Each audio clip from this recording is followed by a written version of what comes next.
लक्ष्मण जानकी राम लक्ष्मण जानकी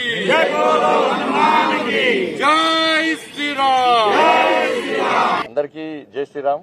ఒక పవిత్రమైన రోజు, గత 500 సంవత్సరాలుగా హిందూ సమాజం ఎదురు చూస్తున్న రోజు, హిందువుల యొక్క చిరకాల స్వప్నం నెరవేరుతున్న రోజు, హిందువుల ఆరాధ్య దైవమైనటువంటి శ్రీరామచంద్రుల వారి జన్మస్థలమైనటువంటి అయోధ్యలో రామ మందిరం యొక్క ప్రాణ ప్రతిష్ఠ కార్యక్రమము ఈరోజు జరుగుతున్న రోజు।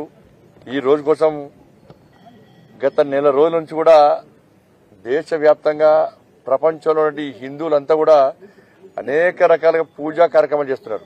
కొంతమంది 41 రోజుల పాటు రాముల వారి దీక్ష చేసుకున్నారు, 21 రోజుల పాటు రాముల వారి దీక్ష చేసుకున్నారు, 11 రోజుల పాటు రాముల వారి దీక్ష చేసుకున్నారు, 9 రోజుల పాటు రాముల వారి దీక్ష చేసుకున్నారు।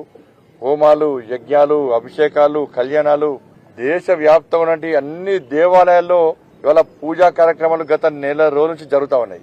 ఈ రోజు చూస్తే నిజంగా చాలా ఆనందం। ఇవాళ దేశవ్యాప్తంగా కూడా ప్రపంచంలోని అనేక ప్రాంతాల్లో కూడా ఒక పండుగ వాతావరణం, శ్రీరామనవమి గాని, ఉగాది గాని, సంక్రాంతి ఉత్సవాలు గాని, దివాళీ ఉత్సవాలు గాని ఏ విధంగా జరుపుకుంటారో ప్రతి ఇంటి లోపల ప్రతి ఇంటిని అలంకరణ చేసుకున్నారు, ప్రతి వ్యాపార సంస్థ వాళ్ళ దుకాణాలు కూడా అలంకరణ చేసుకున్నారు, దేవాలయాల్లో అలంకరణ చేసుకున్నారు, కాలనీల వారిగా, బస్తీల వారిగా అన్ని ప్రాంతాల్లో రాముల వారి కళ్యాణ మహోత్సవాలు జరుపుకుంటున్నారు, అభిషేక కార్యక్రమాలు జరుగుతూ ఉన్నాయి। ఒక పండుగ వాతావరణం ఎక్కడ కూడా జై శ్రీరామ్ జై శ్రీరామ్ రామ నామ స్మరణ కూడా దేశ వ్యాప్తంగా మారుమోగుతా ఉన్నది। కాబట్టి ఇటువంటి సందర్భంలో ప్రతి ఒక్కరు కూడా హృదయపూర్వక శుభాకాంక్షలు తెలియజేస్తూ ఒక పవిత్రమైన కార్యక్రమాన్ని అందరూ కూడా మధ్యాహ్నం జరిగిన రాముల వారి యొక్క ప్రాణ ప్రతిష్ఠ కార్యక్రమాన్ని, రామచంద్రుడి యొక్క ప్రాణ ప్రతిష్ఠ కార్యక్రమాన్ని అందరూ చూసి తరించాలని చెప్పి అందరికీ విజ్ఞప్తి చేస్తూ చాలా మంది సహకరించారు।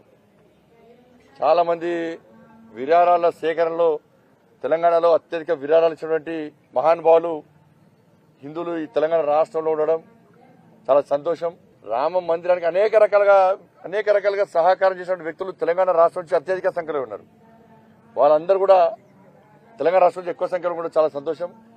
కాబట్టి మధ్యాహ్నం జరిగే కార్యక్రమాన్ని అందరం చూసి తరించాలని చెప్పి అందరికీ విజ్ఞప్తి చేస్తూ సాయంత్రము 5 గంటల సాయంత్రము ప్రతి హిందువు వాళ్ళ ఇంటి ముందు 5 దీపాలు వెలిగించాలని చెప్పి ట్రస్ట్ పిలిపినడం జరిగింది।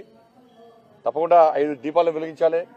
మన ప్రియతమ నేత నరేంద్ర మోడీ గారు కూడా సాయంత్రం మరో దీపావళి పండుగను నిర్వహించుకోని చెప్పి నరేంద్ర మోడీ గారు పిలుపునిచ్చింది। కాబట్టి సాయంత్రము దేశవ్యాప్తంగా ఒక దీపావళి వాతావరణం, ఒక పండుగ వాతావరణం సాయంత్రము నెలకొనబోతున్నది। కరీంనగర్ లో కూడా సాయంత్రము 6 గంటలకు తెలంగాణ చౌక్ లో వాళ్ళ టపాసులు పేలుస్తూ ఇలా పండుగ నిర్వహించుకునే ప్రయత్నం చేస్తున్నాం। మహాశక్తి ఆలయంలో వెంకటేష్ ఆర్టిస్ట్ వాళ్ళ అయోధ్యలో రామ మందిరం నిర్మాణం యొక్క ఆ దేవాలయం యొక్క నమూనాను ఇసుక ద్వారా ఈరోజు నిర్మించడం జరిగింది। వెంకటేష్ అనే ఆర్టిస్ట్, దాన్ని చూడడానికి చాలా మంది భక్తులు వస్తూ ఉన్నారు। సాయంత్రం జరిగే కార్యక్రమంలో చాలా మంది కార్యకర్తలు, యువత రాబోతున్నది।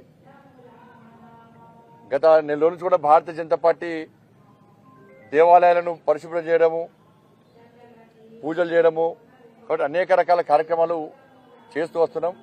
కాబట్టి అందరం కూడా మధ్యాహ్నం జరిగినటువంటి ఆ వేడుకను చూడాలని చెప్పి, చూసి తరించాలని చెప్పి మనస్ఫూర్తిగా అందరికీ విజ్ఞప్తి చేస్తూ ఆ సీతారామచంద్ర వారి యొక్క ఆశీర్వాదం మీ అందరికీ ఉండాలని చెప్పి, మీరు మీ కుటుంబాలందరూ కూడా సుఖ సంతోషాలతో ఉండాలని చెప్పి, అన్ని కష్టాలు తొలగిపోవాలని చెప్పి, ఒక ప్రశాంతమైన వాతావరణంలో మీరు జీవించాలని చెప్పి కోరుకుంటూ సర్వే జన సుఖినో భవంతు। జై శ్రీరామ్।